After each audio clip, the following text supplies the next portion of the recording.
Guys শুরু করা যাক। আজকে কি বিষয় নিয়ে ভিডিও বানাবো সেই বিষয়টা আমি জানি না। তবু আমি আজকে ভিডিও বানাবো, কিন্তু ভিডিওটা কিসের জন্য বানাবো সেটা আমি জানি না। তাকে রোস্ট করা যাক, কারো কিছু বাস দেওয়া যাক। আমার কিছু ভালো লাগতেছে না ভাই, আমি কি নিয়ে ভিডিও বানাবো সেই বিষয়টাই আমি জানি না। সেই বিষয়টা আগে ভাবতে হবে।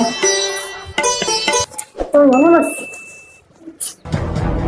আজকে কি আজকে কি সো গাইস আমি আজকে কি বা সেটাও মনে নাই। সো ভাবতেছি তাহলে গিফট করা যায়। কি গিফট করবো? আমার কাছে তো টাকা পয়সা নেই, বাড়ি গাড়ি। সো এখন ইউটিউবে ফেসবুকে একটাই জিনিস ভাই, যেমন কেউ বলে। সো গাইস আপনারা দেখতে পাচ্ছেন এই যে একটা